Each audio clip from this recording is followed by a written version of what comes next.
محمد صلی اللہ علیہ وآلہ وسلم بن عبداللہ بن عبدالمطلب بن ہاشم بن عبد مناف بن قصی بن قیلاب بن مرہ بن قاب بن لعی بن غالب بن فخر بن مالک بن نظر بن قینانہ بن خزیمہ بن مدرکہ بن الیاس بن مزر بن نزار بن معاد بن عدنان۔ کچھ جنریشنز کے بعد اسماعیل علیہ السلام و بن ابراہیم علیہ السلام بن آزر یا تارخ بن نحور بن سروخ بن رعو بن فالغ بن ہود علیہ السلام بن شالخ بن ارفخشد بن سام بن نوح علیہ السلام بن لامک بن متوشالح بن ادریس علیہ السلام بن یارد بن محللئیل بن کنان بن انوش بن شیس و بن آدم علیہ السلام۔ دوستو یاد رہے کہ یہ صرف نبی صلی اللہ علیہ وآلہ وسلم کا شجرہ نسب نہیں بلکہ یہ نبی علیہ السلام کے علاوہ قرآن پاک میں موجود تمام 25 انبیاء کرام کا بھی شجرہ نسب ہے۔ اس چارٹ میں ہم نے یہاں پر سب سے پہلے حضرت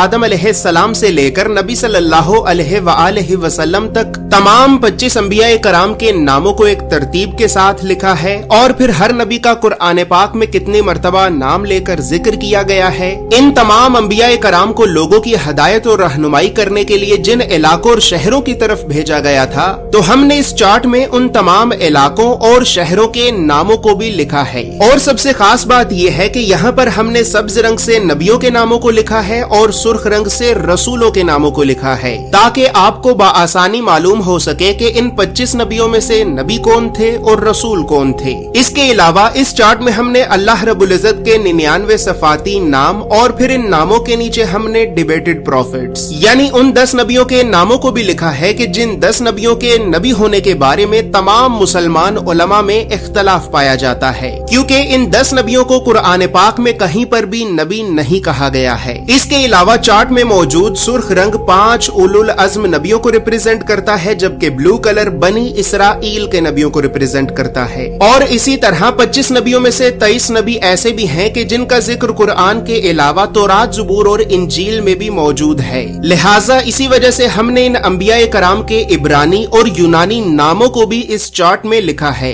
اس چارٹ میں موجود تمام معلومات اردو اور انگریزی دونوں زبانوں میں ہی موجود ہیں۔ اور دوستو اب یہاں پر یہ بات بھی یاد رہے کہ ہم نے 1000 سال پہلے لکھی گئی کئی مستند اسلامی کتابوں کا مطالعہ کر کے 1 سال کی ریسرچ اور محنت کے بعد اس چارٹ کو بنایا ہے، اور اس چارٹ کو ہم نے اس وجہ سے بنایا ہے کیونکہ بدقسمتی سے ہمارے بچوں کو اسکول سے یونیورسٹی تک اللہ کے نبیوں کی سیرت اور سنت کے بارے میں بتانا تو دور، یہ تعلیمی ادارے ہمارے بچوں کو کبھی بھی اللہ کے نبیوں کے نام تک نہیں بتاتے، اور اسی وجہ سے آج ہم اللہ کے نبیوں سے اس قدر دور ہو چکے ہیں کہ اب نہ ہی تو ہمیں اللہ کے نبیوں کے نام آتے ہیں اور نہ ہی ہماری اولاد کو۔ لہٰذا گھر کے ماحول کو اسلامی اور علمی اعتبار سے بہتر کرنے کے لیے اور بچوں میں بچپن سے ہی انبیاء کرام کے بارے میں جاننے کا اور تحقیق کرنے کا شوق پیدا کرنے کے لیے ہم نے اس چارٹ کو بنایا ہے۔ دوستو یاد رہے کہ فریم شامل نہیں ہے، یہ چارٹ آپ کو ایک محفوظ پیکیجنگ میں رول کر کے بھیجا جائے گا، اور اس چارٹ کے لیے ہم نے سب سے مہنگے، مضبوط اور پریمیم کوالٹی کے 260 گرام کے premium RC photo lustre paper کو استعمال کیا ہے،